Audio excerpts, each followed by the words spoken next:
Okay, hello everyone. If you have not yet handed in your POW, please do so. So period 7, you might not have handed in your problem of the week. If you do not have it, then that means you will be staying after school with me today on Friday, okay, to complete it and hand it in. Our test is on Tuesday of next week. So today is our first review day, and tomorrow, on Monday is going to be our second. Since I didn't see you yesterday because of the college fair, you did not get to do a check-in this unit. I have them, okay? The substitute has them. If you'd like to complete it, you can, and I'll give it back to you for some feedback. I hope you have a great weekend. So what I want to do is talk about this test on Tuesday to get you ready to review. So when you have data that is normally distributed, there are two things that you're going to be asked for: a percent, a probability or proportion, or a value, and you're going to be given a percentage. When you are asked for a percent, probability, or proportion, you find your z-score to 2 decimals, you draw your curve, and then you do normal CDF. If you're asked for a value, remember this is where we're reversing those steps. So if you're asked to find the value, then you draw your curve, okay, and determine the percentile. Remember, percentile means percent below. Then you find your z-score by doing inverse norm of the area below or that percentile. Okay, and then you plug this value into your z-score formula. You know your z, you're solving for the value, you know the mean, and you know the standard deviation. Okay, this is inverse norm. So your review today covers this as well as everything else that we have done this unit with that scaling data. Remember, when you add or multiply to all values.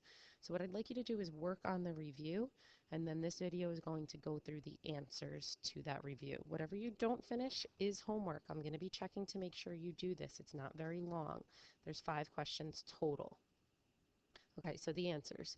You can hit pause here and play however you wish, and remember you can watch this video at home. Okay, question 1. We are given all the summary statistics: mean, standard deviation, min, max, median, range, IQR. And we are told that a teacher is going to curve this test by multiplying each score by 1.2 and then adding 5 points. So I say the rule here is multiply by 1.2 and then add 5. So for your mean, your min, your median, your max, you are going to do exactly what that rule says. So for the mean, you're saying, okay, 1.2 times the mean of 65, add those 5 points. And that's how I got the 83. For the min, you're saying, okay, 1.2, our minimum is 57 times 57 plus 5. But when you get to measures of spread, IQR, standard deviation, and range, these are not affected by addition. So you are only multiplying by 1.2. They're not affected by the addition. Remember, measures of spread, because if the min's going up by 5 and the max is going up by 5, the measure of spread is still the same. Those 5s cancel out. Okay, question 2. Anna took final exams in French and Spanish, and she scored an 83 on each of them. Overall, on the French exam, we're given that mean and standard deviation, and in Spanish, we're given that mean and standard deviation. So we're not told it's normally distributed, so we can't be doing normal CDF or inverse norm, but what we're being asked for here is just z-scores, so that's okay. So finding the z-score for her French exam, she scored an 83, that mean was 81 over 5. I get 0.4 standard deviations above the mean because it's positive. On which exam did Anna do better? So we want to see which did she do better on. She got the same score on each. So on the Spanish exam, her z-score was a 0.6, which means she was further above the average. She had a higher z-score, so she did better on Spanish. Anna's friend or roommate, Megan, how did she do? Well, for Megan, her overall performance of these students. So I looked at Megan's z-scores. And then what I did was I looked at the addition of these z-scores to see who overall had better. So when you add up Megan's 2 z-scores, Megan actually did better than Anna, even though Megan did worse on one. Okay, flipping this over, question 3. This is a long one. The length of downhill ski, so if you've ever been skiing your skis, is related to the height of them. We're told that a normal distribution applies, and we're given the mean and standard deviation. What percent? So when I see what percent, I know my first step is a z-score, my second is my curve, and my third is normal CDF.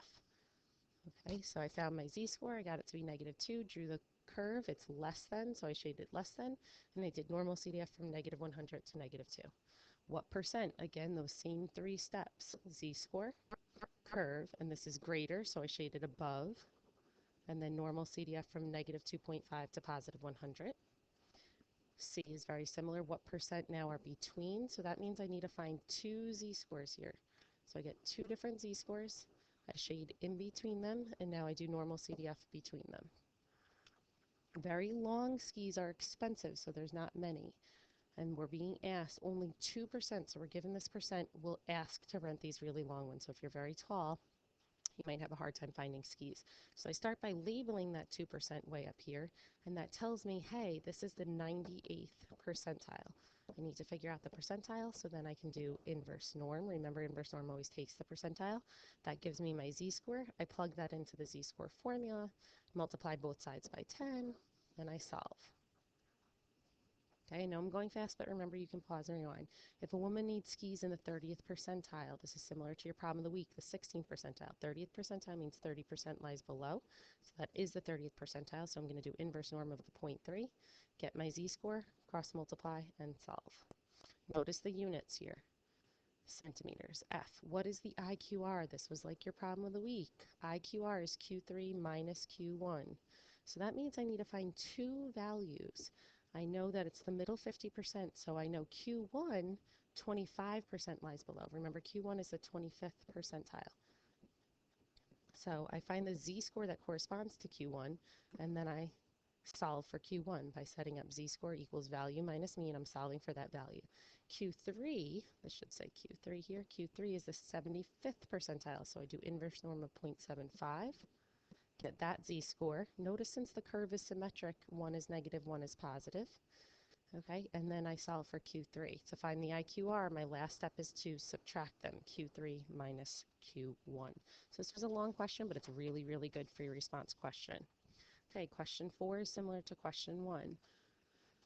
We are told we have the median and the IQR. So the median is a measure of location or center, and the IQR is a measure of spread. So you should be saying, okay, IQR I don't add. The company decides to convert these into seconds. Seconds mean you need to multiply by 60 because there's 60 seconds in a minute. So both of these are affected by multiplication. So I just take my original, multiply by 60. In this one, we want to cut the time by 24 seconds. So I have the seconds in part A, and I'm going to cut the time by subtracting 24. So the IQR is not affected by subtraction. So the IQR stays the same, but the median will go down by those 24 seconds. Down by 24. Number 5, last question. Number 5. Okay, so we have the mean weight of these cattle and the standard deviation. Okay, the first one says we are going to subtract 1,000 pounds. So I subtract from the mean, but the standard deviation is not affected by subtraction. Part B, I'm now going to sell them for 35 cents a pound. So that means I multiply the original values by 0.35. So if I'm multiplying by 0.35, both or all values, if you want to think of it that way, are affected by multiplication. And then the last one, part C, is then saying now we're told that on a good day they take $20 from you for commission, but, and they give us an example of how to use this, we're multiplying by 0.43 cents per pound. So again, standard deviation and IQR are only affected by multiplying, not by the addition. So make sure you finish this. The last page in here is just an overall review. So it's very important that you finish this to help you review for our test on Tuesday. Again, I'm here after school today. Thanks.